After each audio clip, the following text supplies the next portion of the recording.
तो फरमाया पहला पिलर जो दुनिया का है वो ये है कि इंसाफ। हजरत अमर बिन आस रज़ियल्लाहु ताला अन्हु के बेटे, आपको हजरत फारूक आजम ने गवर्नर बनाया था मिस्र का, हजरत अमर बिन आस रज़ियल्लाहु ताला अन्हु।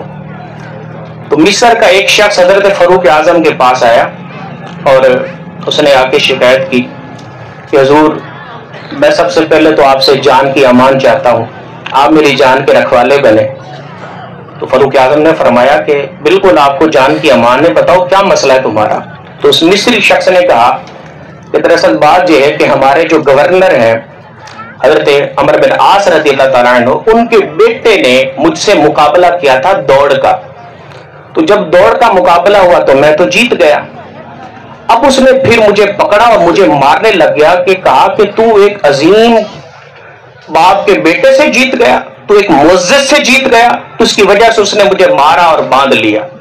बहरहाल मैं उसे छुड़ा के बिल आखिर में आपके पास पहुंचा हूं और आपसे तकाजा करता हूं कि आप मुझे इंसाफ फराहम करें। तो हजरत सैयदना फारूक आज़म रज़ियल्लाहु ताला अन्हु ने जब ये सुना तो कहा कि तुम बिल्कुल ठीक जगह पे आए हो, यही आना चाहिए था। उसके बाद आपने हजरत अमर बिन आस को मिस्र में जो थे उनको खत लिखा, कहा कि हज तुम अपने बेटे के साथ यहां अदा करो और हज के बाद मुझसे मुलाकात करो, क्योंकि हज के अयाम करीब थे।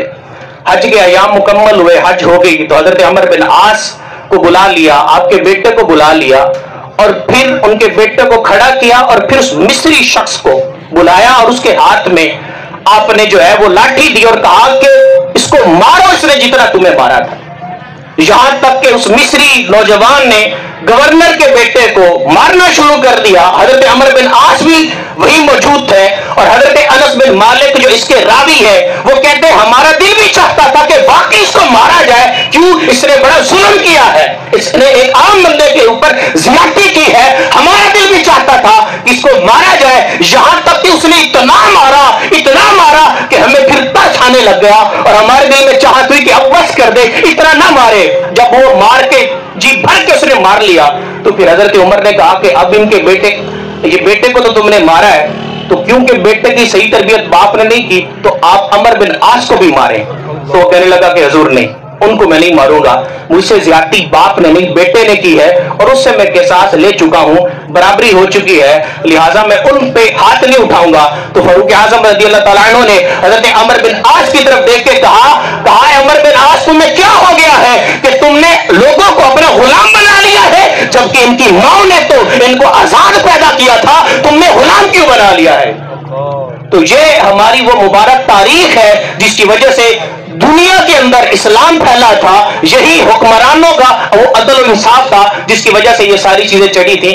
आज आप और मैंने गौर करना है कि हम किस स्टेज पे हैं और हमें वहां पर क्या इंसाफ करना है और हम क्या उसके तकाजे पूरे कर रहे हैं कि नहीं कर रहे हैं। हम अपने डेजिग्नेशन के, हम अपने मनसब के और हम जिस स्टेज पे हैं उस पर जो जो हमारे ये तकाजे उस मनसब के बनते हैं हम उसको अदा कर रहे हैं कि नहीं कर रहे। दूसरा पिलर जो है जिसको फरमाया गया कि 4 दुनिया के पिलर हैं, तो पहला पिलर क्या फरमाया कि अदल उमरा, हुक्मरानों का अदल।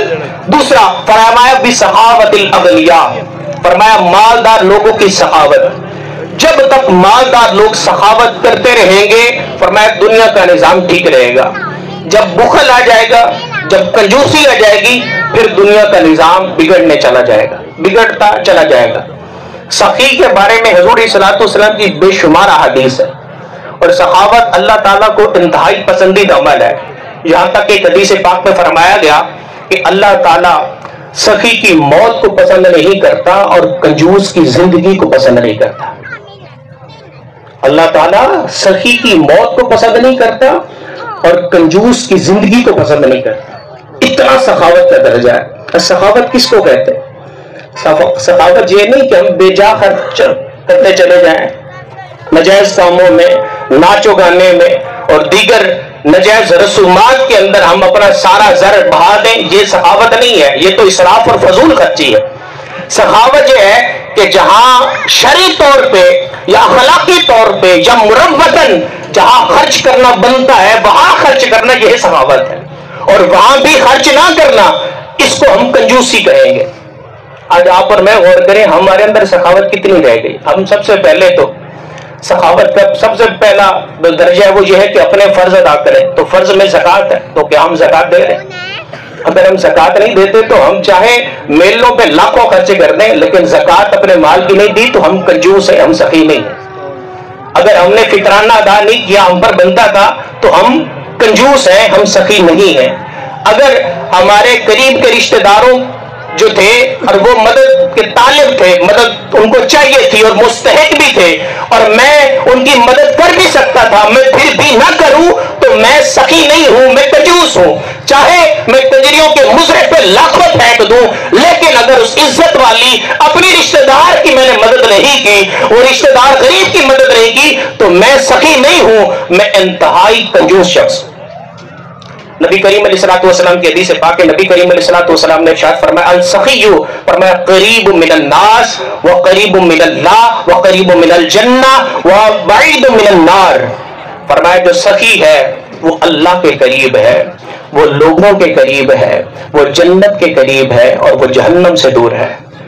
फिर नबी करीम अलैहिस्सलाम ने कंजूस के बारे में फरमाया, फरमाया जो कंजूस है, फरमाया वो बईद मिनन नास, बईद मिनल्लाह, बईद मिनल जन्नह, करीब मिनन नार।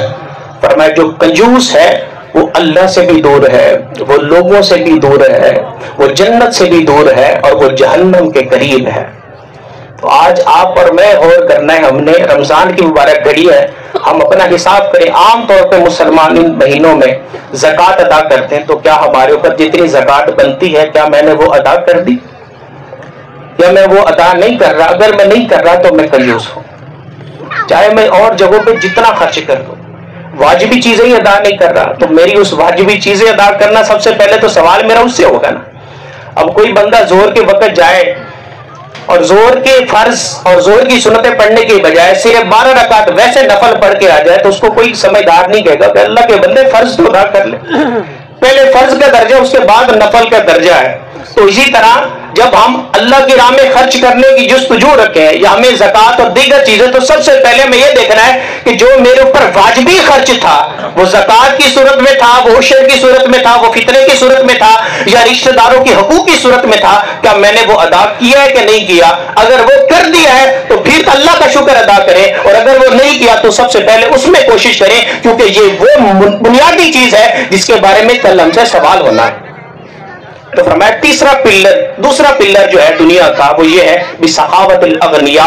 जब तक मालदार लोग जो है वो अपने मालों की ज़कात देते रहेंगे, उसमें सखी होंगे, लोगों की मदद करते रहेंगे, उस वक्त तक दुनिया का निजाम ठीक रहेगा। और अगर यही लूट मार में लगे जाएंगे तो फिर लोगों का निजाम तो बिगड़ जाएगा।